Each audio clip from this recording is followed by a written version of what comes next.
It's busy saying this morning, seconds after we said goodbye and ended the morning drive, this hippo went from being very dormant and secretive to give us a big yawn, and then just now as we moved to try and get the signal better, he gave us another yawn. So it's almost like he's aware of what we're doing here. I'm going to watch him for a little bit.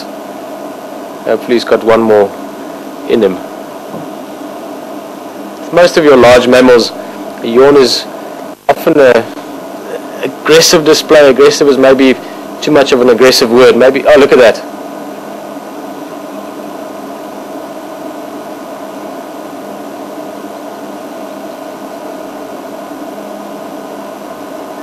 That's quite a mouth.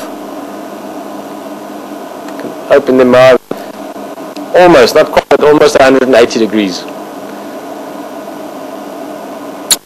It certainly looks like it when you're looking at them. Those teeth are obviously just used for protection, also for fighting.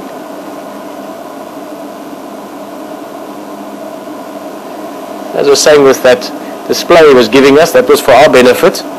It's just showing us his business end.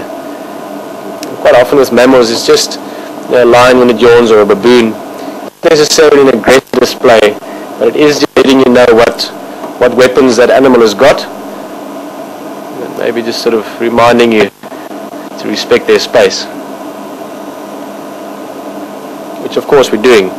It's just a pure display.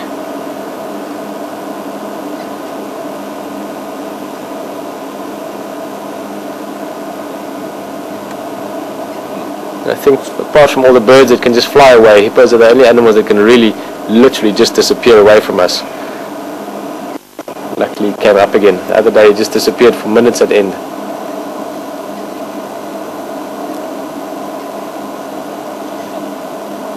Now it's interesting with hippo compared to rhino. There's a lot of interesting things, but what I was thinking of now is that I mentioned with that white rhino bull, he's quite a big guy. He would eat, let's say odd kilograms, 80 kilograms, 160, 170 pounds of grass every day on average.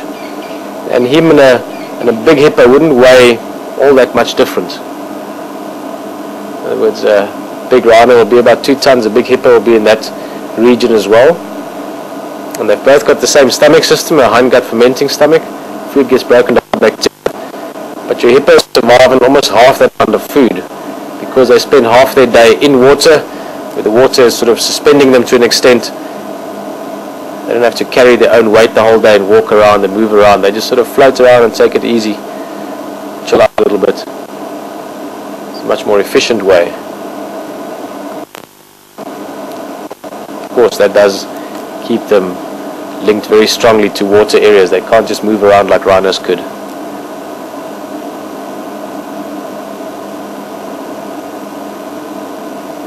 There's one more little thing I'd like to see. It's going to be a little tricky. See the stick in the foreground here going into the water. Just going to have a look at something very small if we can see it, and then we're going to move along slowly. As always, very tranquil around the waterhole. Just the lap of water and the dragonflies hopefully sitting on that little stick.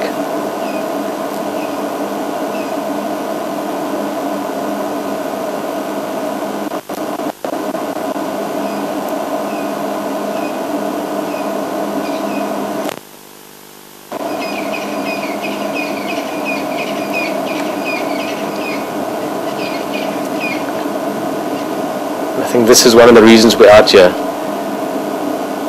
Is to feel, is to turn radios off very quickly when they're noisy, and to look at an image like this, and to feel what I'm feeling right now.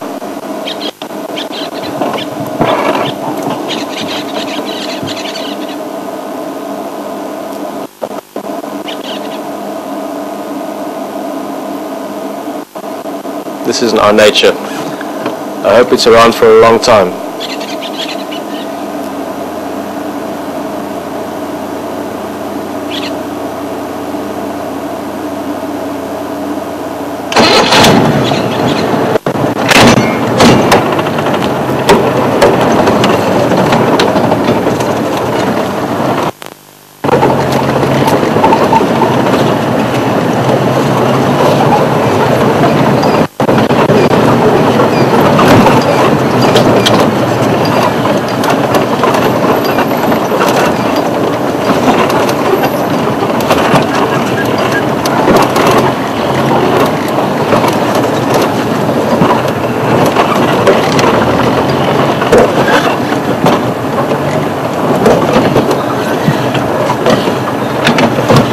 go left.